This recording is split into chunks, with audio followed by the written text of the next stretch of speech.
বিসমিল্লাহির রহমানির রহিম। ফৌজদারি কার্যবিধি 1898। মামলা পরিচালনা পদ্ধতি, অনুসন্ধান ও বিচারের ক্ষেত্রে ফৌজদারি আদালতসমূহের এখতিয়ার, ধারা 177 হইতে 199। ফৌজদারি কার্যবিধির কত ধারা অনুযায়ী যে আদালতের এখতিয়ারের স্থানীয় সীমার মধ্যে অপরাধ সংঘটিত হবে, অনুসন্ধান ও বিচার সেই আদালতে হবে, ধারা 177। ভ্রমণকালীন অপরাধ সম্পর্কে ফৌজদারি কার্যবিধির কত ধারায় বলা হয়েছে? 183 ধারায়। ফৌজদারি কার্যবিধির কত ধারা অনুযায়ী ম্যাজিস্ট্রেট অপরাধ আমলে গ্রহণ করেন? 190 ধারায়। 197 ধারা অনুসারে বিচারক এবং সরকারি কর্মচারীর বিরুদ্ধে অভিযোগ আমলে নেবার ক্ষেত্রে নিচের কোন বিধানটি প্রযোজ্য?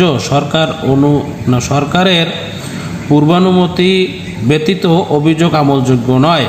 ফৌজদারি কার্যবিধির কত ধারায় বাংলাদেশের বাইরে সংঘটিত অপরাধের দায়িত্ব সংক্রান্ত বিধান রয়েছে? 188 ধারা।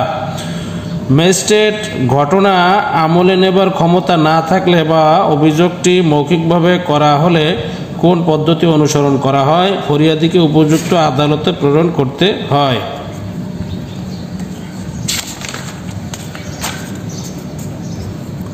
ম্যাজিস্ট্রেটের নিকট নালিশ দায়ের ও ম্যাজিস্ট্রেট কর্তৃক কার্যক্রম শুরু, ধারা 200 হইতে 205D। একজন প্রথম শ্রেণীর ম্যাজিস্ট্রেট কোনটির ভিত্তিতে অপরাধ আমলে নিতে পারেন? লিখিত অভিযোগের ভিত্তিতে, পুলিশ রিপোর্টের ভিত্তিতে, সন্দেহের ভিত্তিতে। উপরে সবগুলো। আদালত রাষ্ট্র সম্পর্কিত অপরাধসমূহ আমলে নেয় কিসের ভিত্তিতে? সরকারের অভিযোগের ভিত্তিতে। ম্যাজিস্ট্রেটের নিকট নালিশ করার পর তিনি যদি পর্যাপ্ত কারণ নাই বলে মনে করেন তখন তিনি কি করবেন? নালিশ খারিজ করে দেবেন। 204 ধারা মোতাবেক কোনো অপরাধ আমলে আনয়নকারী ম্যাজিস্ট্রেটের নিকট যদি এইরূপ প্রতীয়মান হয় যে প্রথম পর্যায়ে পরোয়ানা দেয়া উচিত, তবে তিনি আসামিকে পরোয়ানা দিতে পারবেন এবং সমন জারি করতে পারবেন। আইনজীবীর মাধ্যমে আসামির হাজিরা কত ধারায় দেওয়া যায়? 205 ধারা। কখন একজন ম্যাজিস্ট্রেট আসামিকে ব্যক্তিগত হাজিরা থেকে রেহাই দিতে পারবেন? যে আসামির বিরুদ্ধে সমন জারি হয়েছে। কোন ম্যাজিস্ট্রেট কখন 200 ধারার আওতায় পরোয়ানা ইস্যু স্থগিত রাখতে পারেন? অভিযোগের সত্যতা বা অসত্যতা নির্ধারণের উদ্দেশ্যে, ঘটনা সম্পর্কে আরও অনুসন্ধানের উদ্দেশ্যে, অথবা তিনি যদি উপযুক্ত মনে করেন। সবকটি। কোন কোন অপরাধের ক্ষেত্রে ক্ষতিগ্রস্ত ব্যক্তির নালিশ ব্যতীত অপরাধ আমলযোগ্য নয়? চুক্তিভঙ্গ, মানহানি এবং বিবাহ সম্পর্কিত অপরাধ। সবকটি।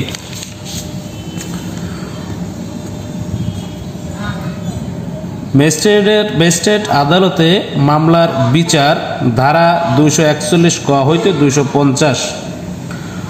অপরাধ সংগঠনের পদ্ধতি কি চার্জ গঠনের সময় উল্লেখ করা আবশ্যক? যদি 221 এবং 222 ধারার উপকরণসমূহ যথেষ্ট না হয় সেক্ষেত্রে উল্লেখ করতে হবে। কখন চার্জ গঠনের ক্ষেত্রে পূর্বের অপরাধসমূহ উল্লেখ করা হয়? যদি পূর্বের অপরাধের কারণে বর্তমান অপরাধের শাস্তির তারতম্য হবার সুযোগ থাকে। আদালত কোন স্তরে একটি চার্জ সংশোধন করতে পারবেন রায় ঘোষণার পূর্বে পর্যন্ত?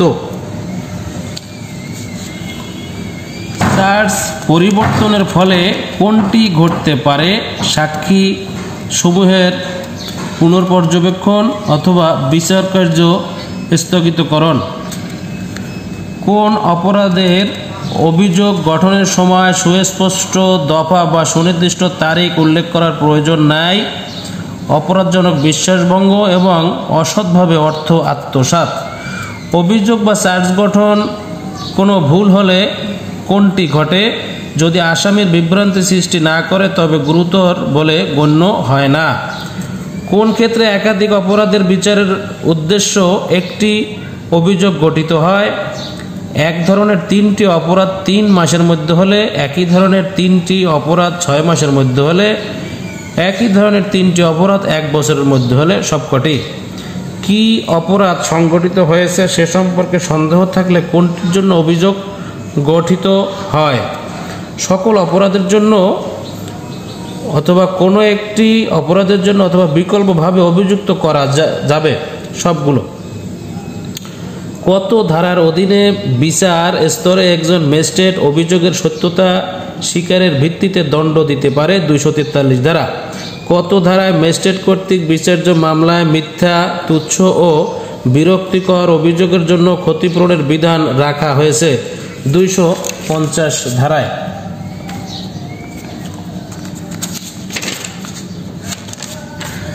ম্যাজিস্ট্রেট আদালতে আসামির অব্যাহতি সম্পর্কে কত ধারায় বিধৃত হয়েছে? 241 ক। ফৌজদারি কার্যবিধির কত ধারা অনুযায়ী ম্যাজিস্ট্রেট চার্জ গঠন করেন? 242।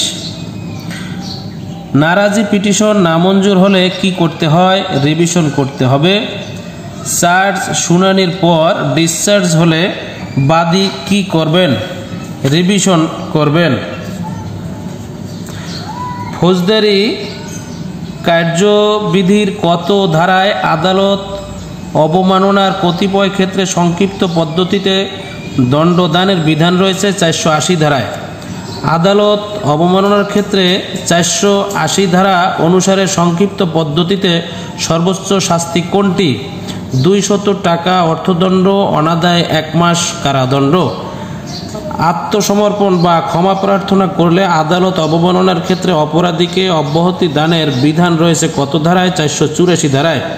ফৌজদারি কার্যবিধিতে নালিশ প্রত্যাহার কত ধারা অনুযায়ী করা যায়? 248 ধারা।